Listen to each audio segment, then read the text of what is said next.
కొన్ని సినిమాలు థియేటర్లో సత్తా చాటుతాయి, మరికొన్ని సినిమాలు ఓటీటీల్లో దూసుకెళ్తాయి. కానీ ఇంకొన్ని చిత్రాలు మాత్రం థియేటర్లో కాసుల వర్షం కురిపించినా కూడా ఓటీటీలోకి ఎప్పుడు వస్తాయా అంటూ ప్రేక్షకులు 1000 కళ్ళతో ఎదురు చూస్తూ ఉంటారు. అలాంటి లిస్టులోకి ది కేరళ స్టోరీ కూడా వస్తుంది.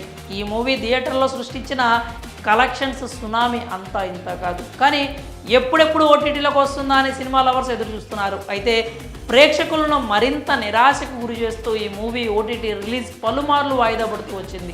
ది కేరళ స్టోరీ మూవీ దేశవ్యాప్తంగా క్రియేట్ చేసిన ఇంపాక్ట్ అంతా ఇంత కాదు. ఈ సినిమాని ప్రశంసించిన వాళ్ళు ఉన్నారు, విమర్శించిన వాళ్ళు ఉన్నారు.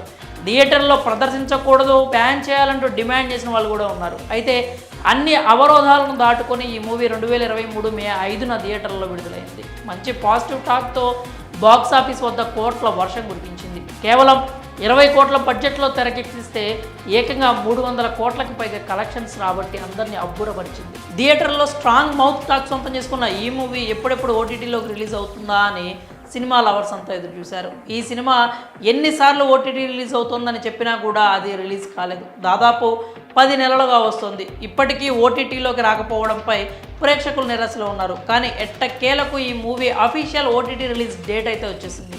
ఈ మూవీ ప్రముఖ ఓటీటీ సంస్థ జీ5 ప్లాట్ఫామ్లో స్ట్రీమింగ్ అవబోతోంది. ఫిబ్రవరి 16 నుంచి ఈ మూవీ జీ5లో స్ట్రీమింగ్ అవుతుందని అధికారికంగా ప్రకటించారు. జీ5 ఓటీటీ ప్లాట్ఫామ్ తమ అధికారిక x.com ఖాతాలో పోస్ట్ చేసింది. వేచి చూసే సమయం అధికారికంగా ముగిసిపోయింది. త్వరలోనే ఎంతగానో ఎదురు చూసిన ది కేరళ స్టోరీ జీ5లో ఫిబ్రవరి 16న స్ట్రీమింగ్ కాబోతోంది అంటూ ప్రకటించారు. ఈ మూవీని తెలుగులో కూడా రిలీజ్ చేయాలంటూ సోషల్ మీడియాలో రిక్వెస్టులు పెడుతున్నారు. నెటిజన్స్ అభ్యర్థనను సరైన టీంకి పంపుతామంటూ జీ5 ఓటీటీ